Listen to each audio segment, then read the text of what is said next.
Deux membres du gouvernement étaient face aux élus du peuple hier. Il s'agit du ministre des Finances et du Budget et celui de la Sécurité publique et de l'Immigration. Les deux ministres ont répondu aux élus du peuple sur la gestion de leur département. C'est à l'issue d'une plénière dirigée par le président de l'Assemblée nationale, Dr Haroun Kabadi.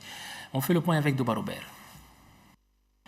La première question aura avec débat adressé au ministre des Finances et du Budget porte sur le taux de remboursement des crédits et les montants prévus dans les termes des différentes conventions de crédit en cette période de crise économique et financière.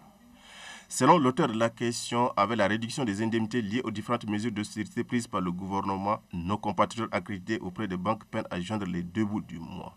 Les banques sont insensibles à cette situation. Elles procèdent à des prélèvements abusifs des quotités. Or, poursuit l'auteur de la question, les banques devaient non seulement respecter la quote-part mensuelle, mais revoir en baisse le taux d'amortissement et le prolongement des délais de remboursement de ces crédits. Répondant à cette épineuse question, le ministre des Finances et du Budget dit avoir pris bonne note et entend plaider auprès de ces différentes banques. Aussi a-t-il pris des engagements devant la représentation nationale à payer régulièrement le salaire des fonctionnaires et les pensions des retraités.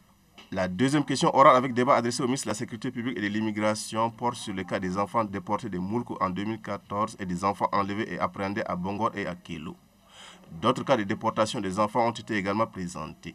Ce sont des enfants de moins de 18 ans qui sont déportés, enlevés ou donnés en rançon. Et c'est avec la complicité des autorités militaires et judiciaires. C'est une pratique ignoble qui ressemble à la traite négrière martèle les élites du peuple. Le ministre de la Sécurité publique et de l'Immigration a d'entrée de jeu présenté à la représentation nationale une certaine batterie des instruments juridiques portant protection des enfants. Il ressort globalement de ces textes que le Tchad fait de la protection de l'enfant son cheval de bataille. Il réitère en outre l'engagement du pouvoir public à lutter contre ces fléaux qui prennent de plus en plus de l'ampleur. Les parents ont aussi une part de responsabilité à assumer, soutient Ahmad Mohamed Bachir. Les élus du peuple tiennent vivement à saluer le chef du département de la sécurité et de l'immigration dans sa lutte contre l'insécurité sur l'ensemble du territoire national.